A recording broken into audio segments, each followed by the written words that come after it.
எசேக்கியேல் 16ஆம் அதிகாரம். ஆண்டவரின் வாக்கு எனக்கு அருளப்பட்டது. மானிடா, எருசலேமுக்கு அதன் அருவருப்புகளை சுட்டிக்காட்டு. சொல். தலைவராகிய ஆண்டவர் எருசலேமுக்கு கூறுவது இதுவே: நீ தோன்றியதும் பிறந்ததும் கானான் நாட்டிலே. உன் தந்தை ஓர் எமோரியன், உன் தாய் ஓர் இத்தியாள். நீ பிறந்த வரலாறு இதுவே: நீ பிறந்த அன்று உன் கொப்புள் கொடி அறுக்கப்படவில்லை, நீ நீராட்டப்பட்டு தூய்மையாக்கப்படவில்லை, உப்பு நீரால் கழுவப்படவுமில்லை, துணிகளால் சுற்றப்படவுமில்லை. உன்னை இரக்கத்துடன் கண்ணோக்கி உனக்காக வருந்தி இவற்றுள் ஒன்றையேனும் உனக்கு செய்வாரில்லை. ஆனால் நீ திறந்த வெளியில் எறியப்பட்டாய். ஏனெனில் நீ பிறந்த நாளிலேயே வெறுத்து ஒதுக்கப்பட்டாய். அவ்வழியாய் கடந்து போன நான் உன் அருகில் வந்து உன் இரத்தத்தில் நீ புரள்வதைக் கண்டு இரத்தத்தில் கிடந்த உன்னை நோக்கி வாழ்ந்திடு என்றேன்.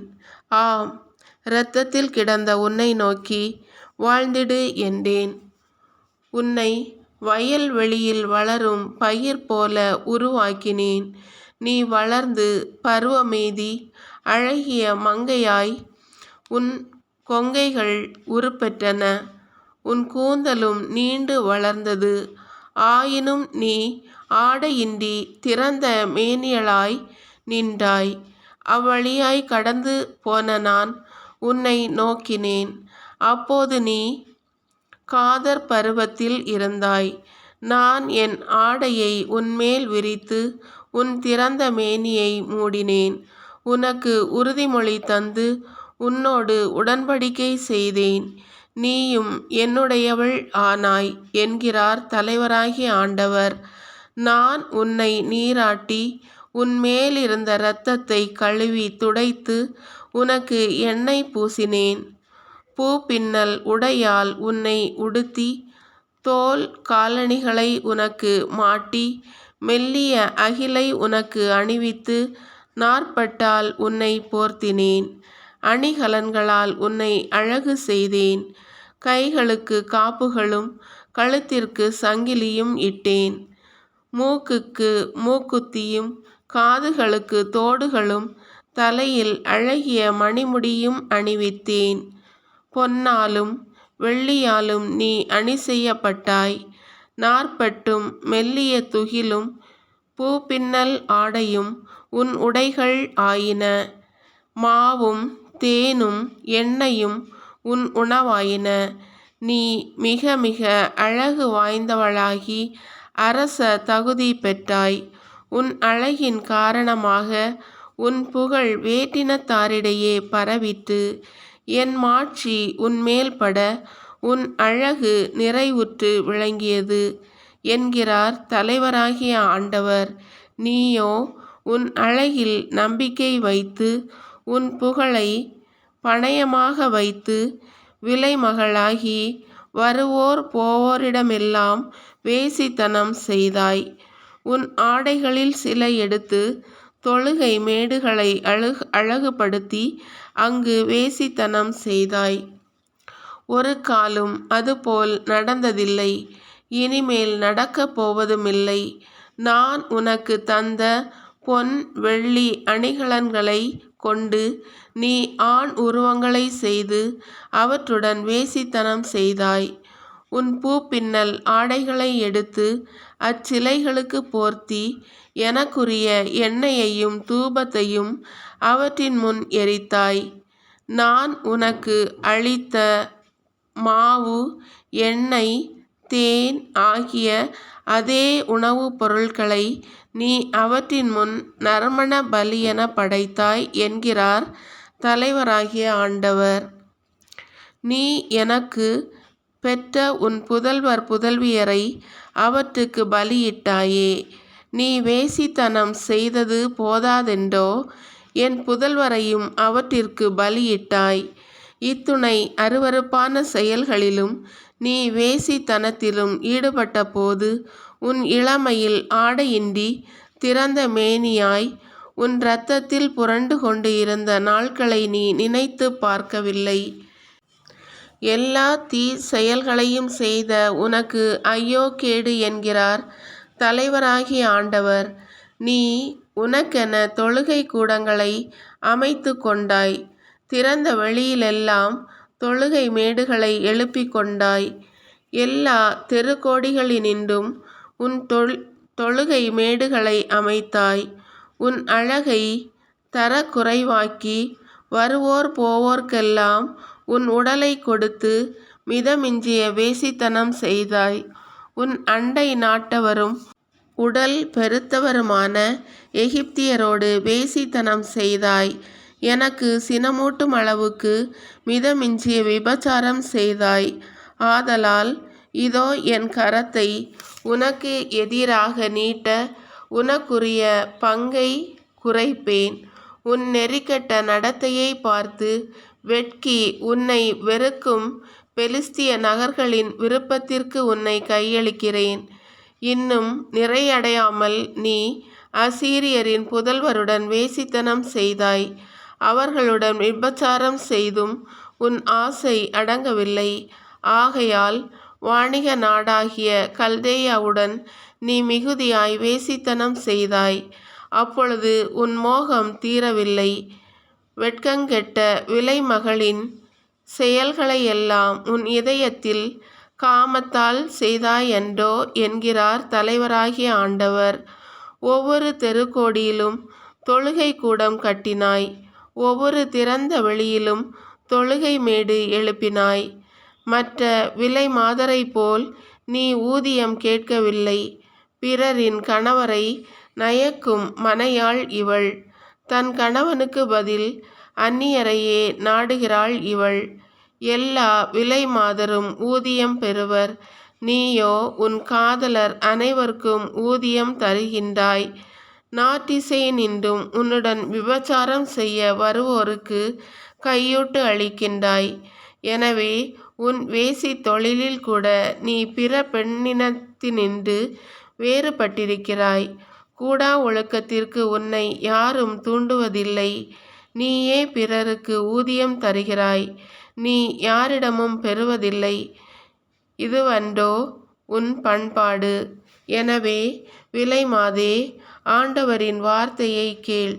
தலைவராகிய ஆண்டவர் கூறுவது இதுவே. நீ காம வெறி கொண்டு உன் திறந்த மேனியை காட்டி உன் காதலருடன் அருவருப்பான உன் சிலைகள் அனைத்துடனும் வேசித்தனம் செய்தாய். இதற்காகவும் உன் பிள்ளைகளை அவற்றுக்கு பலியிட்ட இரத்த பழிக்காகவும் நீ இன்பம் துய்த்த உன் காதலர் அனைவரையும் உனக்கெதிராக நான் ஒன்று திரட்டப் போகிறேன்.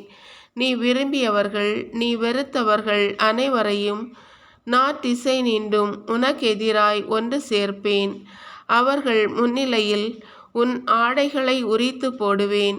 அவர்கள் அனைவரும் உன் திறந்த மேனியை காண்பர். பிறர் கணவர் நயந்த பெண்டிரையும் இரத்தம் சிந்திய பெண்டிரையும் தீர்ப்பிடுதல் போல உன்னையும் தீர்ப்பிடுவேன். என் சினத்தாலும் சகிப்பின்மையாலும் உன்மேல் இரத்தப்பழி சுமத்துவேன். பின் உன்னை அவர்களிடம் கையளிப்பேன். அவர்கள் உன் தொழுகை கூடங்களை தகர்த்து உன் தொழுகை மேடுகளை தரைமட்டமாக்குவர். உன் ஆடைகளை உரிந்து உன் அணிகலன்களை பிடுங்கிக் கொண்டு உன்னை திறந்த மேனியாகவும் வெறுமையாகவும் விட்டுவிடுவர். உனக்கெதிராக மக்களை திரண்டெழச் செய்வேன். அவர்கள் உன்னை கல்லெறிவர், வாளால் வெட்டி போரிடுவர். அத்தோடு உன் வீடுகளை நெருப்பால் சுட்டெரிப்பர். பெண்கள் பலர் முன்னிலையில் உனக்குரிய தண்டனை தீர்ப்புகளை நிறைவேற்றுவர். நானும் உன் வேசித்தனத்துக்கு முடிவு கட்டுவேன். நீ இனி யாருக்கும் அன்பளிப்பு அளிக்க மாட்டாய். அப்போது உன்மீது நான் கொண்ட சினம் தணியும். என் சகிப்புத்தன்மை உன்னை விட்டு அகன்றுவிடும். இனி நான் அமைதி கொள்வேன், சினமடையேன். ஏனெனில் உன் இளமையின் நாட்களை நினைக்காமல் இவற்றையெல்லாம் செய்து என்னை வெகுண்டெழச் செய்தாய். எனவே நான் உன் நடத்தையின் விளைவை நான் உன் தலைமேல் சுமத்தினேன் என்கிறார் தலைவராகிய ஆண்டவர். உன் அருவருப்புகளை எல்லாம் செய்தது தவிர நெறிகேடாகவும் நீ நடந்து கொள்ளவில்லையா? இதோ, பழமொழி கூறும் யாவரும் தாயைப் போல மகள் என்னும் பழமொழியை உன்னை குறித்தே கூறுவர். தன் கணவனையும் பிள்ளைகளையும் வெறுக்கும் தாயின் மகளாக நீ இருக்கின்றாய். தங்கள் கணவரையும் பிள்ளைகளையும் வெறுக்கும் பெண்டிரின் சகோதரிதானே நீ. உன் தாய் ஒரு இத்தியன், உன் தந்தை ஓர் எமோரியன். உனக்கு இடப்பக்கமாக தன் புதல்வியரோடு வாழ்ந்து வந்த சமாரியா உன் தமக்கையன்றோ? உன் வலப்புறம் தன் புதல்வியரோடு வாழ்ந்து வந்த சகோதரர் உன் தங்கையன்றோ? அவர்கள் நடந்து கொண்டவாறு நீயும் நடந்து அவர்கள் செய்த அருவருப்புகளை நீயும் செய்யவில்லையா? அது மட்டுமன்று, உன் கெட்ட நடத்தையில் நீ அவர்களையும் மிஞ்சிவிட்டாய். என்மேல் ஆணை என்கிறார் தலைவராகிய ஆண்டவர். நீயும் உன் புதல்வியரும் செய்துள்ளதை உன் தங்கை சோதோமும் அவள் புதல்வியரும் செய்ததில்லை. உன் தங்கை சோதோமின் குற்றங்கள் இவையே: இருமாப்பு, உணவார்வம், சோம்பல், இத்தனையும் அவளிடமும் அவள் புதல்வியரிடமும் இருந்தன. ஏழை எளியோரின் கைகளை அவள் வலுப்படுத்தவில்லை. இவர்கள் செருக்குடையவராய் என் முன்னிலையில் அருவருப்பானவற்றை செய்தனர். ஆகவே நான் அவர்களை புறக்கணித்து விட்டேன். இதை நீ அறிவாய் என்றோ? சமாரியாவும் உன் பாவங்களில் பாதியளவு கூட செய்யவில்லை. நீயோ இவர்களை விட மிகுதியாய் அருவருப்பானவற்றை செய்தாய். நீ செய்த அருவருப்புகள் அனைத்தோடும் ஒப்பிடும்போது உன் சகோதரிகள் நேர்மையானவர்களாய் தோன்றுகிறார்கள். இப்போது உன் இழிவை நீயே தாங்கிக்கொள். உன் சகோதரிகளை விட மிகுதியாக அருவருப்பான பாவங்களை செய்து அவர்களை உன்னைவிட நேர்மையாளர்கள் ஆக்கிவிட்டாய்.